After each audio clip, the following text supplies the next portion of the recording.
ensemble film where you're the lead protagonist in a story and you have the responsibility of carrying the movie, like in Gross Anatomy. I mean, Full Metal Jacket's an ensemble film. As opposed to Birdie. Birdie is a lead. You know, Vision Quest is a lead. Gross Anatomy, Stranger Things is an ensemble show. I hope I answered the question. You say you got a short. Go ahead. Hello, my name is Blair Marie, and I will also say, as the youngest of 9, I completely understand that chaos. My question actually has to deal with what the deaf man heard, which in that you're supposed to be, at least everybody's believing, you're deaf and mute. Yes. How difficult was it actually to maintain that stoicness when you're here, when you're catching little things from the side, but the camera's on you and you're not supposed to be catching those things? How difficult was it to be that stoic? I love that movie. Thank you very much for mentioning it. It was a great fun to work on. We filmed that in North Carolina, Wilmington, North Carolina, and it was really the first time I'd ever been in that part of the world, and it was a sweet environment.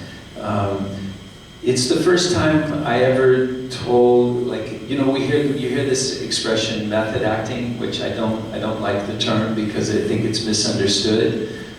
So I don't want to call it method acting, but it's a fast track to understanding what I did. I told the director, I said, this is going to be very difficult to achieve.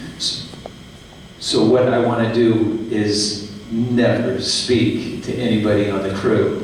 That if the crew needs to speak to me, if you're saying action, that you have to give me a physical, like, you know, that I'm going to act like I can't hear, and I'm going to act like I can't speak. And everybody on the crew had to treat me as if that were happening. Now, Daniel Day-Lewis, when he did the movie My Left Foot, stayed in the wheelchair, and when he had to go to the bathroom, somebody had to pick him up and put him on the toilet and wipe his butt. I didn't go that far.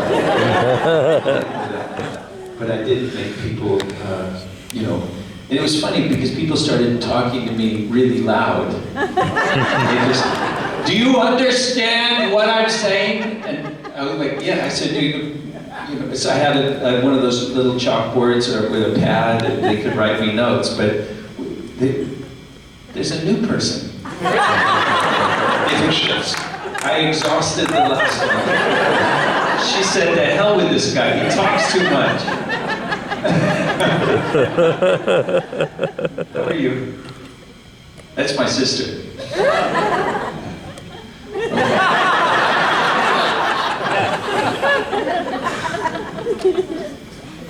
Do you find that... Did I answer the question? Yeah. Do you find that people who want to envelop themselves in roles, but haven't necessarily studied Stanislavski, but they still call themselves method actors, do you find that they are more successful or less because they don't have the grounding that Stanislavski and the people who taught his method used? Yeah, that's what it should be called, is a method to achieve a goal. Vincent D'Onofrio, who played Private Pyle in Full Metal Jacket, he and I met at an audition for a movie that I did with Phoebe Cates called Private School. And I think he was auditioning for the role of the Michael Zorak called Bubba. And Vince doesn't have that kind of silly sense of humor, and so he didn't get cast, but I thought, wow, this guy's a really good actor. And we went into Central Park and we talked, and I think we may have smoked marijuana. We may have. I'm not going to incriminate Vince or myself. It's true. But I found out that he was studying with this student of Lee Strasberg, where they taught the method, and I was studying with Stella Adler, you know, where she called it a technique. And I said, you know what we should do? We should switch places. You go to my class, and I'll go to your class, and then we'll work together and determine who's the best teacher, right? And so I went to some of his classes. He never went to my classes. But when I was in his classes, I thought, this is crazy. People were spitting on each other, slapping each other across the face. They were sitting in their chairs going, ah! You know, and like all this craziness to get into character.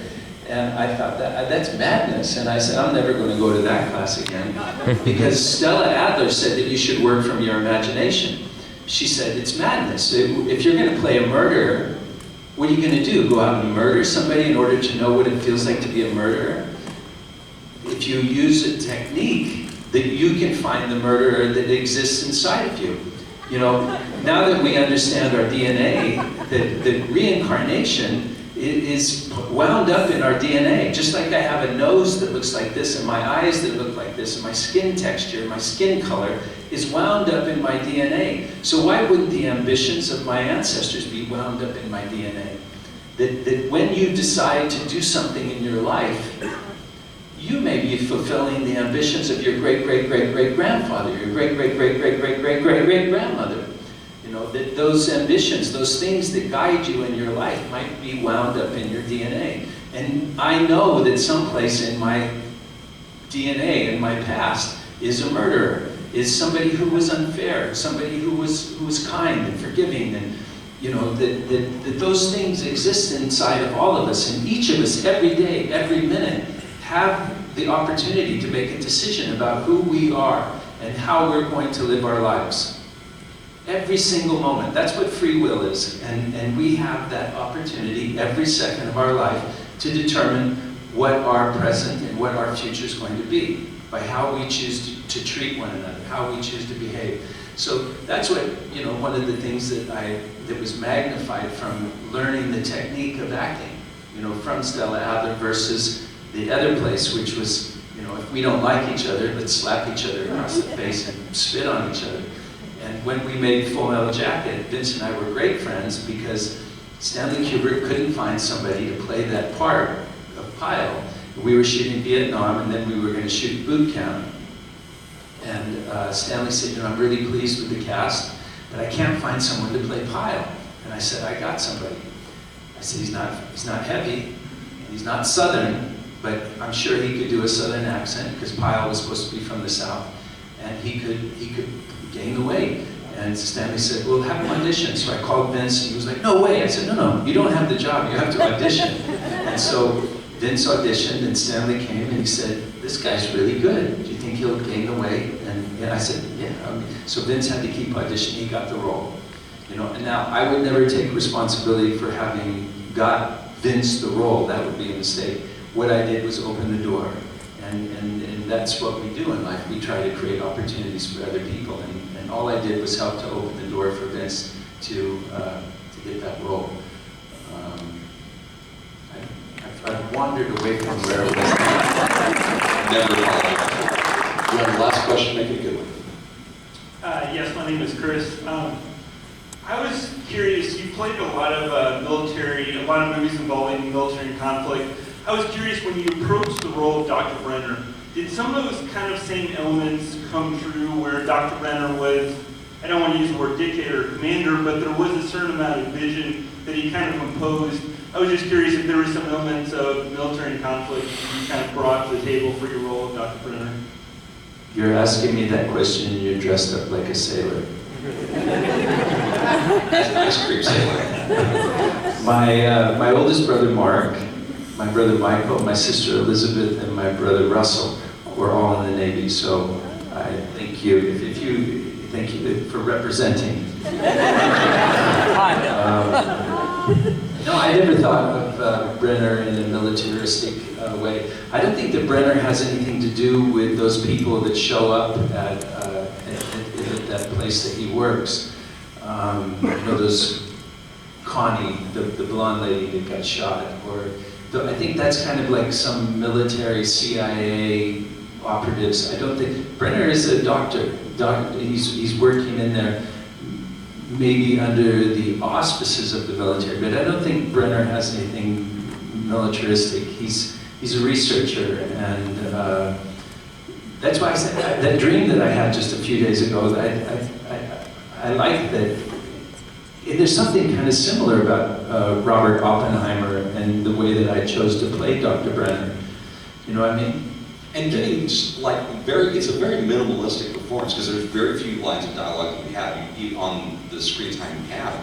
But it was very menacing because there was so much you had to interpret into it because you weren't giving us any lines of dialogue. It was all, emotions and reactions from seeing what you're doing with Eleven's treatment. I agree. So glad we got that cleared up. I want to talk a little bit about Bicycle for a Day.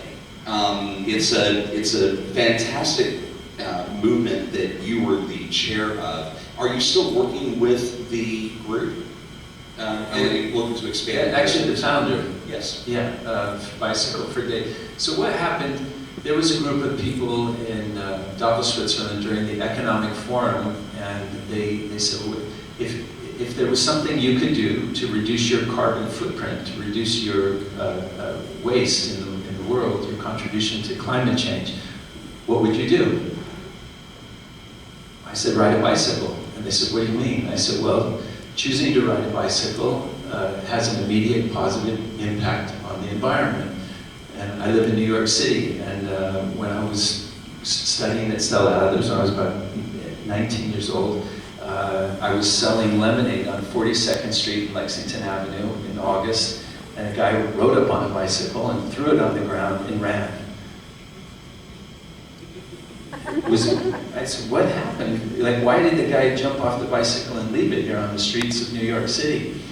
And he'd obviously stolen the bicycle, and I had about 3 gallons of lemonade to sell in that one of those 5-gallon sparklet water bottles. So I took the bicycle and leaned it against the wall and waited for him to come back, and about an hour passed, and I said, if I finish selling my lemonade and that guy doesn't come back, that bicycle's mine. Because somebody's going to take it, so it may as well be me. And that bicycle, it was an orange Raleigh beach cruiser with white wall tires. It was so cool. And I used that bicycle. Now, as a poor, struggling actor, that bicycle represented freedom to me because I didn't have to buy a token to get on the subway to get to auditions. I could ride my bicycle. And the bicycle, so it was my gymnasium, so I got